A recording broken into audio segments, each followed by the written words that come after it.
जो सच्चे मन से भगवान भोलेनाथ की पूजा बंदगी गुरु के दिए गए वचनों के अनुसार करता है, अपनी मर्जी से नहीं। अज्ञानता से किया गया कोई भी कर्म जो है फलदायी नहीं होता, जब हमें ज्ञान ही नहीं है। और गुरु के बगैर कभी ज्ञान हो नहीं सकता। वो ज्ञान सतगुरु ही दे सकते हैं, कोई संत फकीर ही दे सकता है, जो खुद भगवान का नाम जपता हो, परमात्मा का प्यारा हो, जिसका जीवन ही परमात्मा के समर्पित हो। ऐसे किसी सतगुरु की शरण में जाकर परमात्मा का नाम लेकर उसका जाप करने की पहचान करते हुए ये जीवन में यहां भी हर सुखों की प्राप्ति और परलोक भी अच्छा बनता है, दोनों ही लोग समझ जाते हैं। ये मत सोचो कि यहां से जाने के बाद, मर जाने के बाद इस आत्मा का लेखा खत्म हो गया, नहीं। वो तो इस शरीर का यहाँ संबंध टूट गया है, लेकिन किसी दूसरे लोक में जाकर इसका लेखा फिर देना पड़ेगा इसको। आत्मा का लेखा कभी खत्म नहीं होता जब तक नाम नहीं जपेंगे। पंडित प्रदीप मिश्रा जी कहते हैं कि एक लोटा जल सभी समस्याओं का हल, पर यह होगा तब यदि मन में नहीं होगा छल। यदि मन में छल है तो एक लोटा जल क्या करेगा, चाहे 1000 लोटे चढ़ा दो। छल कपट तो परमात्मा को भाता नहीं कभी। कई बार मैंने सुना है कि हम रोज जल चढ़ाते हैं, रोज मंदिर में जाते हैं, लेकिन हमें कोई लाभ नहीं मिला। ये तो हो ही नहीं सकता कि कोई भगवान शिव के मंदिर में जाए और वहां लोटा जल चढ़ाए, पूजा करे, नाम जपे, उसे फल न मिले। ये तो हो नहीं सकता। कहीं ना कहीं उसके कर्म में फर्क है, उसकी सोच में फर्क है, व्यवहार में फर्क है, अंदर विचार में फर्क है। कहीं ना कहीं वह छल कपट लिए बैठा है। यदि कपड़े को साफ होना है तो मैल तो छोड़नी पड़ेगी। कपड़ा कहे मैं उजला भी हो जाऊं और मैल भी ना छोड़ूं, ये तो हो नहीं सकता। कपड़ा उजला ही था, मैल के कारण ही गंदा है। धोबी के पास जाते हो, माताएं बहनें घर में धोती हैं वस्त्र, मैले वस्त्र होते हैं, साबुन लगाकर, सर्फ लगाकर उसे फिर साफ कर देती हैं।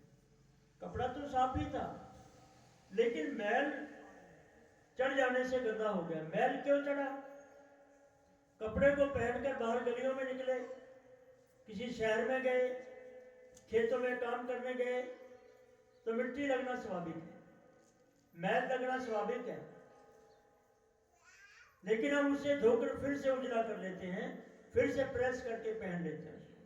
इसी तरह से ये आत्मा इस लोक में आई, इस लोक में रही, इस मृत्यु लोक का खाया, यहाँ का व्यवहार किया, यहाँ का जल पिया, यहाँ के लोगों से मिला, यहाँ के लोगों के विचारों से मिला, और ये आत्मा के ऊपर कर्मों की मैल चढ़ गई, विकारों की मैल चढ़ गई, आत्मा नदी हो गई, मैली हो गई।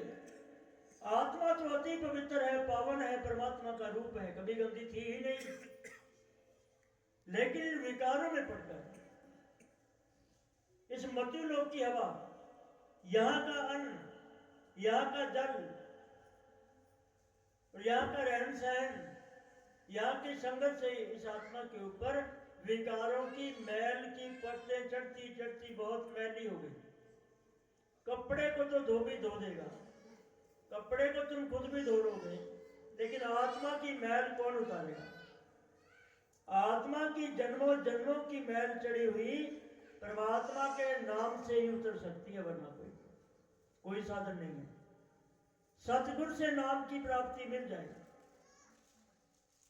गुरु का सिर पर हाथ हो और शिष्य गुरु की हुक्म में हो, आज्ञा का पालन करता हो, गुरु के शब्द की कदर करता हो, तो ये आत्मा धीरे धीरे करके एक दिन निर्मल हो जाती है, फिर से चमकने लग जाती है। सत्संग का में जाकर सत्संग रूपी गंगा में स्नान करके ये आत्मा पवित्र हो सकती है। जहां कहीं भी संतों का सत्संग हो वहां जाइए, उनकी वाणी को सुनिए और उनकी वाणी के अनुसार अपने जीवन को बना लीजिए, आपकी आत्मा साफ हो जाएगी। सत्संगत ही एक ऐसी है, कि सत्संग ही एक ऐसा है जहां इस आत्मा की जन्मों जन्मों की मैल उतर जाती है और ये आत्मा फिर अपने घर जाने के काबिल हो जाती है। ये तो परमात्मा का रूप ही थी, लेकिन इसकी इच्छाओं ने, कामनाओं ने, तृष्णाओं ने, विषय विकारों ने इसे गंदा कर दिया। चाहत बहुत, इंसान ने इतनी चाहत बना ली कि उसकी इच्छाएं पूरी होने का नाम ही नहीं लेती। एक इच्छा पूरी होती है, दो इच्छाएं नहीं जन्म लेती हैं, दो इच्छाएं पूरी होती हैं, चार इच्छाएं और नहीं जन्म लेती हैं। इच्छाओं का इतना बड़ा लाइन लग जाती है कि इस आत्मा का कभी पीछा छूटता ही नहीं, जन्म दर जन्म इसको मिलते चले जाते हैं। जितनी जिसकी ज्यादा इच्छाएं उतने ही जन्म जाते हैं। होगा तो वही जो परमात्मा को मंजूर है। मनुष्य के तड़पने से कुछ नहीं होता, मनुष्य की हाय तौबा मचाने से कुछ नहीं होता। होगा वही जो परमात्मा को मंजूर है। जो हमने प्रारब्ध कर्म हमारे हैं वो हमें मिलेंगे, जरूर मिलेंगे। किसी के कर्म हमें नहीं मिल सकते, हमारे कर्म को ले नहीं सकता। जरूरत है तो इस बात की कि हम अच्छे कर्म करें, परमात्मा की नाम जपें, संतों की शरणागति प्राप्त करें।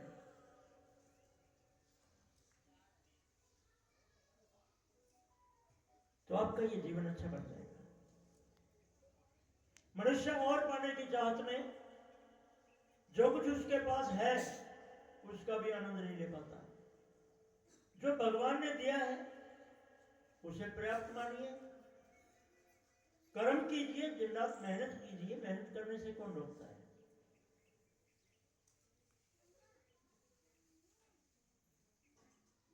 खूब मेहनत कीजिए, लेकिन होगा वही जो परमात्मा चाहेगा। उसकी रजा के बगैर एक पत्ता हिल नहीं सकता। कोई पत्ता हिलता है तो भगवान का हुक्म होता है, उसके हुक्म से ही पत्ता हिलता है, वरना हिल नहीं सकता। मनुष्य की ये अज्ञानता है कि मनुष्य कर्ता बन बैठा है। करने वाला परमात्मा है, मनुष्य करता नहीं, करने वाला कोई और है। लगता है कि ये मनुष्य कर रहा है, ये तो निमित्त मात्र है। महाभारत काल में कृष्ण जी ने जब युद्ध करने के लिए अर्जुन को कहा, तो अर्जुन ने कहा कि हे माधव, मैं युद्ध नहीं कर सकता। सामने मेरे सब रिश्ते नाते, दादा परदादा भाई बंधु खड़े हैं, इनको मारकर मुझे राज नहीं चाहिए। कृष्ण जी ने कहा कि अर्जुन सुन, ये तो वैसे ही मरे पड़े हैं, तुम नहीं मारोगे तो भी मरे हुए हैं। तू तो केवल निमित्त मात्र है। लगेगा कि अर्जुन तू युद्ध लड़ रहा है, करने वाला तो मैं हूं। करूंगा तो मैं युद्ध, तो मैं लड़ूंगा। तू डर मत, कायर मत बन, ये तो मरे हुए हैं, मर चुके हैं पहले। जैसे मैं कह रहा हूं तो वैसे कर ले, जैसे मैं इशारा करता हूं। करने वाला मैं हूं, तू तो निमित्त मात्र है। तेरा तो नाम है कि तूने युद्ध किया और रण में, युद्ध भूमि में विजय प्राप्त की। ये सब करने वाला तो मैं ही हूं। इतना ज्ञान देकर कृष्ण जी ने अर्जुन को युद्ध करने के लिए तैयार किया। मनुष्य तो निमित्त मात्र है, करने वाला परमात्मा ही। आदमी के हाथ में कोई बात हो तो मेरा इंसान तो दूसरे इंसान को सांस भी ना लेने दे, सांस रोक दे, हवा रोक दे। अगर आदमी के हाथ में बात हो तो दूसरे को अन्न ना खाने दे, दूसरे को रहने के लिए इस दुनिया पे रहने ना दे। यदि मनुष्य के हाथ में हो तो सब कुछ परमात्मा के हाथ में है, आदमी के हाथ में कुछ भी नहीं है। बोलिए सतगुरुदेव महाराज की जय, शिव शंकर भगवान की जय। हर हर हर महादेव, हरे हरे हर महादेव, हर हर हर महादेव, हरे हरे हर महादेव, हर हर हर महादेव, हरे हरे हर महादेव। मैं ना तो साधु सन्यासी हूँ, ना किसी मठ से आया हूँ, ना कोई अनजान देश से आया हूँ, ना ही कोई भगवा वस्त्र पहनने वाला हूं, ना ही कोई घर बार त्यागने वाला हूं। आप जैसा हूं, आपका बच्चा हूं। जैसे आप हैं वैसे मैं। जैसे आप अपना दिनचर्या दिन का काम करते हो, अपनी गृहस्थी संभालते हो, अपना व्यापार कारोबार देखते हो, इस प्रकार मैं भी अपना घर परिवार कारोबार व्यापार देखता हूं। कड़ी मेहनत करता हूं दिन रात। यहां भी आया हूं मालिक के हुक्म से, तो मुझे भोलेनाथ से प्रेम है। उसके हुक्म का पालन, सतगुरुदेव जी के हुक्म का पालन करना है। मुझे यहाँ आने का कोई लालच नहीं है कि मुझे इतने पैसे मिलेंगे, इतने पैसे दो। मुझे लालच नहीं, मुझे मेरा मालिक बहुत देता है। उसने इतना मुझे अपने रंग में रंग लिया है, मुझे परवाह नहीं दुनिया की। मुझे किसी चीज की चिंता नहीं है, और कोई सुख ऐसा भी नहीं जो मुझे उसने ना दिया हो। हर सुख जो व्यक्ति चाहते हैं, दुनियावी व्यक्ति चाहते हैं, सभी सुख परमात्मा ने मेरी झोली में डाले हैं। किसी भी प्रकार की कोई कमी नहीं, कोई दुख नहीं, कोई चिंता नहीं, कोई रोग नहीं। मुझे प्रेम है मालिक से, क्योंकि मुझे सतगुरुदेव की कृपा से मुझे ये समझ आ गई कि हमारा असली काम ही ये परमात्मा की बंदगी करना है। ये दुनिया वाले काम तो जो हमने देनदारियां देनी है वो तो देंगी, हर व्यक्ति दे रहा है। कर्जा देने के लिए आए हैं, कर्जा लेने के लिए आए हैं। जितने भी रिश्ते नाते हमारे बने, परिवार के सदस्य बने, जितना करीबी रिश्ता, वो सब का कर्जा देना है। चाहे वो माता पिता हो, पत्नी हो, बच्चे हो, भाई हो, बहनें हो, सबका कर्ज देना है। और बड़ी खुशी से उतार रहे हैं सबका कर्ज, गिला करके नहीं, गुस्से में नहीं, बड़ी खुशी खुशी ये जानकर कि ये बोझा हल्का होता जा रहा है, कि कहीं किसी का कर्ज रह ना जाए। दिन रात मेहनत करता हूं, जरा भी कोताही नहीं बरतता। ये सब कुछ करने के बावजूद, दुनिया का काम करने के बावजूद, अपने लिए रोज हर रोज 5-7 घंटे अपने लिए निकालता हूं हर रोज। और नगर नगर में जाके मालिक के नाम की सेवा, आप जैसे भक्तों के दर्शन, जो ड्यूटी परमात्मा ने लगाई है उस ड्यूटी को भी निभाता हूं। जहां जहां भी मौका मिलता है, जहां जहां वो हुक्म करता है, न जाने कितने गांव में, पंजाब में, हिमाचल में, हरियाणा में, कितने गांव में जाकर ये सेवा हम लोग देते हैं। उस सेवा में भी कमी नहीं आने देते। अपने दरबार की सेवा मालिक ने सौंपी है, दरबार की सेवा में भी कोई कमी नहीं आने देते। जहां जहां भी हमारे आश्रम बने हुए हैं, सभी आश्रमों की सेवा को देखता हूं और जितने भी सेवक सतगुरु से जुड़े हुए हैं, सतगुरु के प्यारे हैं, उन सब का दुख सुख भी साझा करता हूं,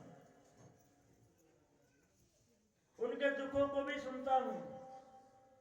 भोलेनाथ की कृपा से उनका निवारण भी हो जाता है। किसी को कोई समस्या होती है, उस भक्त की समस्या को सुनता हूं और भोलेनाथ के सामने अर्जी लगा देता हूं। मेरा वो मालिक उस अर्जी को सुनकर उसकी समस्या का हल कर देता है।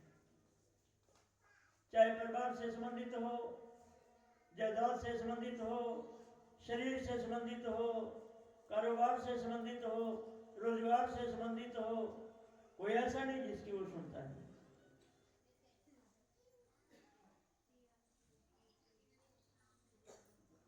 बाकी दुनियावी काम तो आप लोग भी कर रहे हो, कोई ऐसा नहीं जो नहीं कर रहा। हर व्यक्ति अपने परिवार को संभाल रहा है, चाहे ऐसी मर्जी संभालता हो, मजदूरी करके संभाले, व्यापार करके संभाले, खेती बाड़ी करके संभाले, नौकरी करके संभाले, संभाल रहा है। वो पूरी दुनिया लगी हुई है, मजबूरी है सबकी, लेकिन ये काम हर व्यक्ति नहीं कर सकता। इस काम के लिए हर एक के पास टाइम नहीं है। इतना व्यस्त है मनुष्य कि दुनियावी कामों से फुर्सत नहीं, दिन रात लगा रहता है, लेकिन पूरा फिर भी नहीं बढ़ता। दुखी फिर भी है, कभी फिर भी है, कभी ये नहीं निकलता कि मैं बहुत सुख में हूं, कोई ना कोई दुख लगा रहता है। सब सुख आपकी झोली में आ जाएंगे। दुनिया के काम करो, जिम्मेदारी निभाओ, पर अपने लिए जरूर टाइम निकालो। ये भगवान का दरबार बना हुआ है भोलेनाथ का, यहां हाजिरी लगाओ रोज सुबह शाम, पूजा करो, आरती करो, यहां बैठकर नाम जपो, पर किसी का बुरा मत सोचो।